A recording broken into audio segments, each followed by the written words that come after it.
Today's lesson is section 8.1, Systems of Linear Equations in Two Variables. You may notice that we were in chapter 2 and now we're jumping to chapter 8. This chapter that you'll eventually take a test over is really a combination of chapter 2 and 8. It's the first half of 2 and the first half of 8 put together, but really it's all of our linear equation stuff. Some of this you may have seen back in Algebra 2 when you did systems of equations.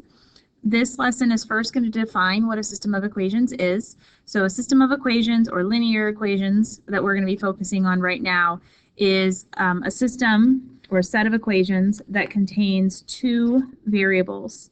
Usually they're an x and a y, but they could be other things, a and b, c and p, whatever.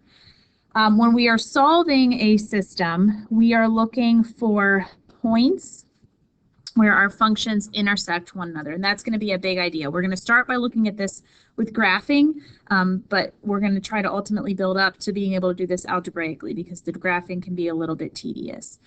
You want to quickly remember, we talked about in the last section, 2.3, how we were graphing slope-intercept form, y equals mx plus b. If you get the y alone, your slope is your m, your b is your y-intercept, and you can use those two pieces to graph. We will also see general or standard form show up here.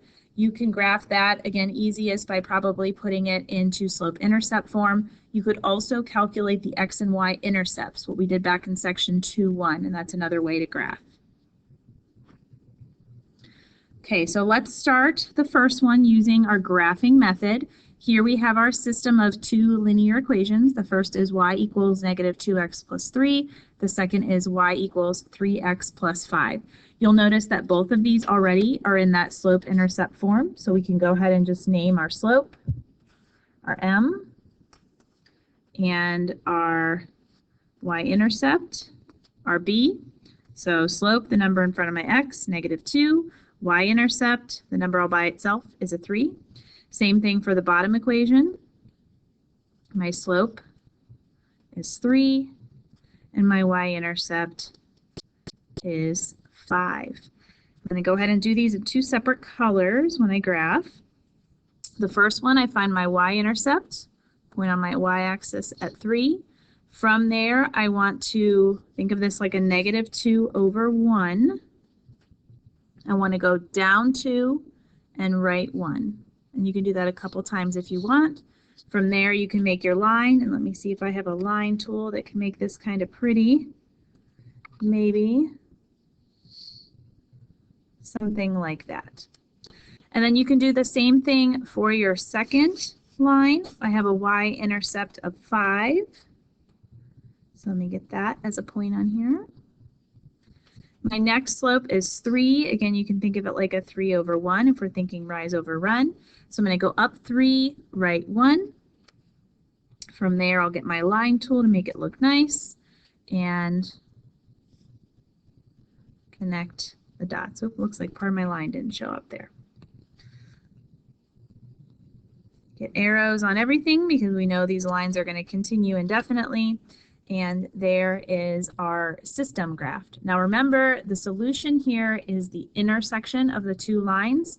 And this is why the graphing method is not necessarily the best, because you can see where I'm intersecting here is an approximate value. So if I had to guesstimate, I would say here, my intersection is the coordinate negative 1, 4.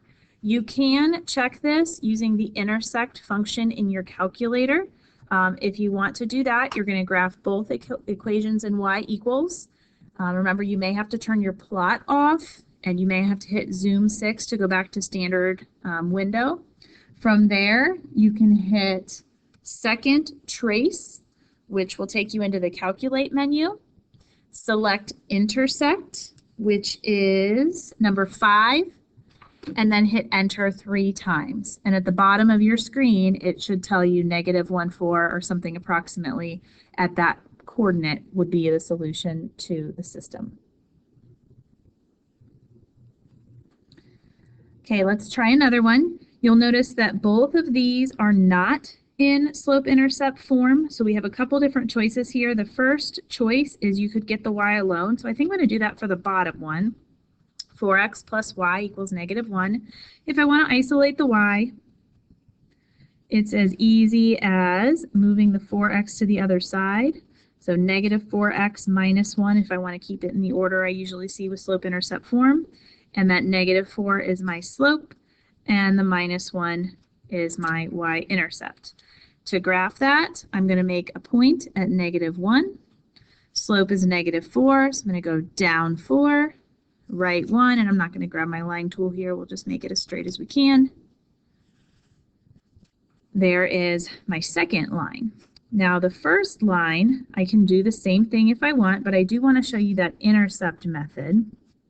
If you have an equation in general or standard form, you can make a quick little XY table with zeros. Remember how we calculate x and y intercepts are when x is 0 and y is 0. If I plug in 0 for x, the x in my equation would essentially disappear, and I would be left with y equals 2. And what that's doing is calculating my y-intercept, 2, which I can plot. If I plug in 0 for y, my y value disappears, and I'm essentially left with x is 2, which is my x-intercept. And again, 2 points, make a line. There's our second line. And we're looking for that solution coordinate. Somewhere in there is what I'm looking for. And it looks like -2, +3 will be close. Again, if you want to check your answer, you can use that intersection function on the calculator. You must get the y alone first in both equations to be able to do that. But then you hit second, trace, choose number 5, and hit enter 3 times. The next thing we're going to talk about is some systems terminology. There are actually 3 different things that can happen if you're graphing 2 linear equations. The first is what we saw in our last 2 examples. We have one solution.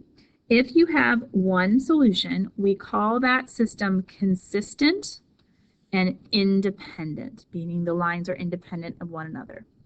The second thing that can happen is we end up with parallel lines.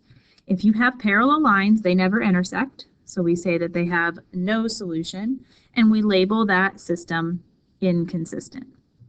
The third possibility that can happen is the lines coincide, which means they're on top of each other. It's a little hard to see in this picture.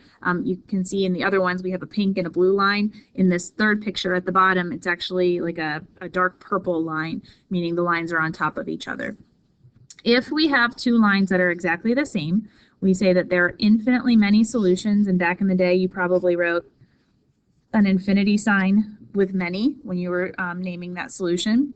We also say that this solution, if we're going to label it, is a consistent and independent system that is formed. So you may see these words consistent, independent, inconsistent, dependent show up in Math Excel, so make sure you have them written down in your notes.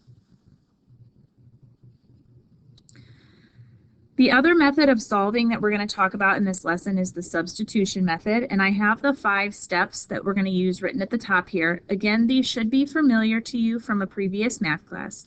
If you're solving with the substitution method, your first step is to isolate one variable in one equation. So either the x or the y, it doesn't matter. Try to pick a variable that doesn't have anything in front of it, so no coefficient, no negative, anything like that if you can. The second step is once you've isolated that variable, whatever that variable is equal to, you're going to plug it into the other equation. So that's the actual substitution step.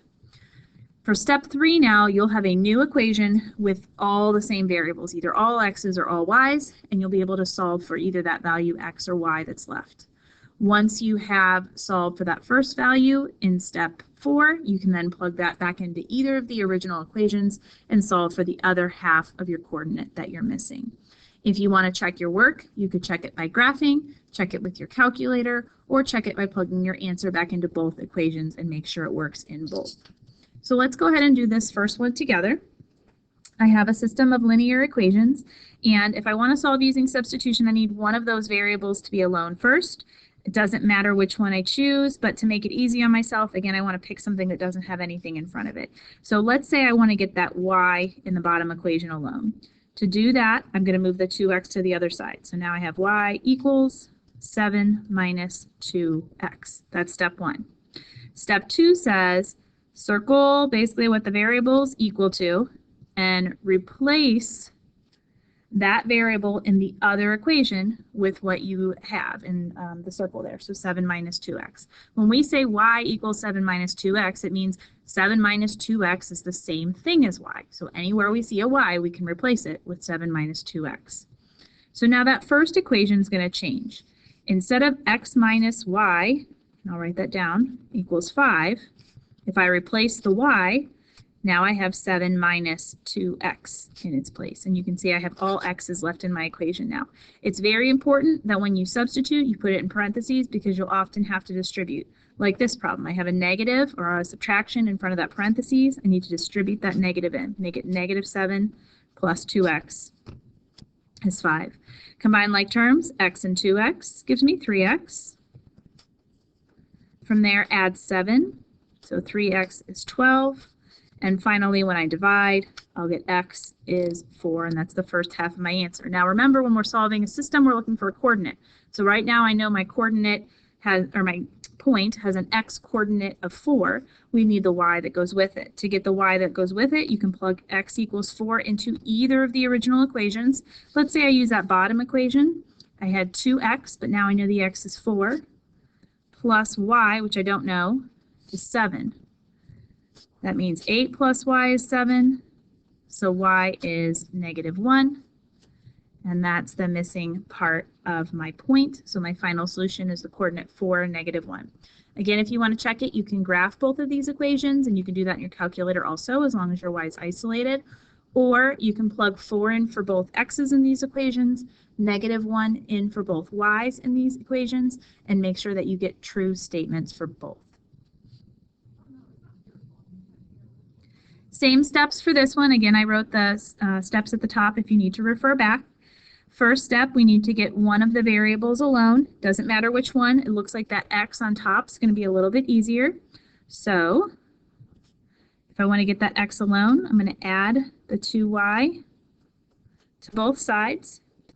And now that 5 plus 2y can replace x in the other equation. So that's going to look like a negative 3. 5 plus 2y goes in parentheses, plus 6y equals negative 15. Now we're going to distribute negative 3 times 5, negative 15, negative 3 times 2y, negative 6y, plus 6y equals negative 15. And when I add together my like terms, those y's are actually just going to cancel. And now I have a bit of an issue. I have negative 15 equals negative 15. I have no x left, no y left, nothing to solve for. If all of your variables disappear and you are left with either a true or a false statement, this is your big clue that you have one of those two special cases, either parallel lines or the same line. If you have a true statement, this means that you have infinitely many solutions. And you can, on a test or a quiz, write infinitely many if you like. There is a way in Math Excel that they're going to have you put this in there. And let me try to think about the easiest way to explain this.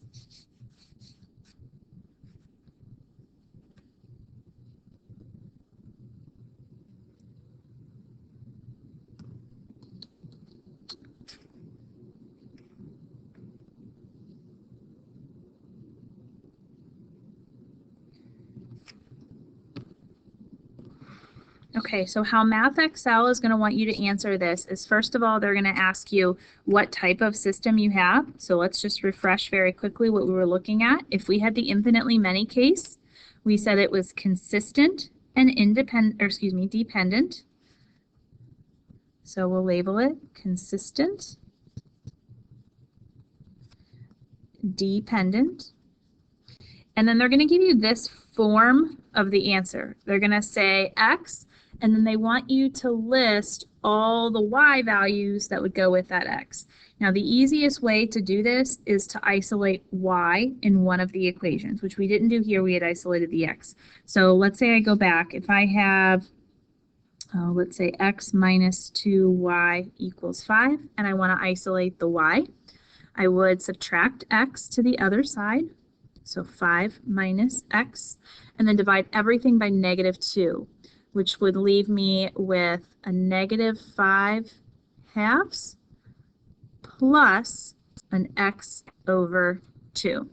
Now what this means is these lines will always be intersecting, but it doesn't mean any point on the planet is a solution. So sometimes infinitely many can be a little deceiving. It just means points on this line are considered solutions. So how do we write all the points on this line? Well, we write them exactly like this. For any x that I plug in, the y will always look like negative 5 over 2 plus x over 2. And you'll notice if you use this bottom equation instead of the first equation like I did, you'll get this exact same y value every time. So this is a really fancy kind of notation heavy way of saying, hey, these are always going to be intersecting, and this is what any point on that line is going to look like as far as its form goes. Okay, so again, on a test or quiz, if you say infinitely many when you end up with the true statement, great, awesome, 100%. On Math Excel, they're going to ask you to write something like this. So remember, it always starts with an x, and then for the y coordinate, isolate the y in one of the equations, and whatever expression you have there is going to be the second half of your point. We'll review that in another problem later on tomorrow, I think. All right, let's go ahead and do one more of these. Again, solving using substitution. I'm going to get the x alone, it looks like, in the top equation is going to be my best choice here. So if I add 3y to the other side, I have the equation 1 plus 3y. That can replace x in the second equation. So now I have negative 2, 1 plus 3y plus 6y equals 3. I'm going to go ahead and distribute. So negative 2 minus 6y plus 6y equals 3. 6y's again cancel here.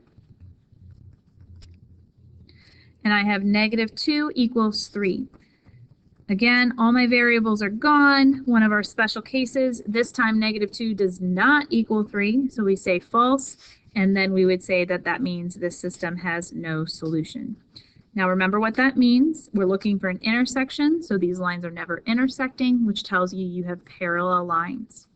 You could also label this system inconsistent, was the term that we had used before for that.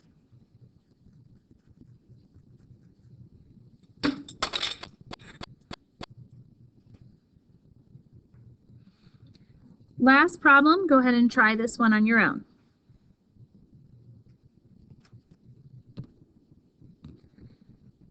Okay, let's go ahead and check your answer. I'm going to get the y in the top equation alone first.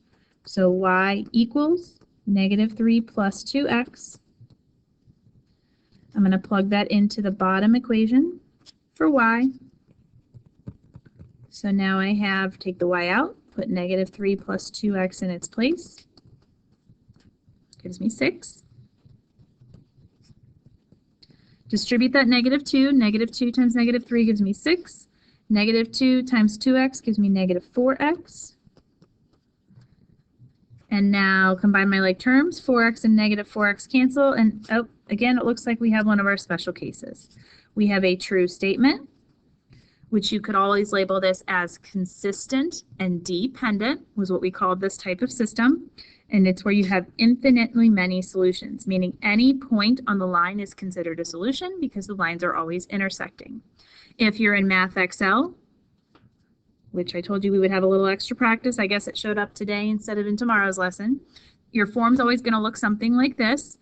All points that start with x will always have the following form. You just need to find the y that goes with it. And actually, we already did that work up here, so we're going to save a little bit of time compared to the last example. The y's in each of these equations will always take the form negative 3 plus 2x. So again, what we're writing here is a point that will be on this line will always have the following form. No matter what x I plug in, the y will be calculated using -3 plus 2x. So this is a really fancy way of just listing every single point that would fall on this line, and therefore every single point that would be considered a solution.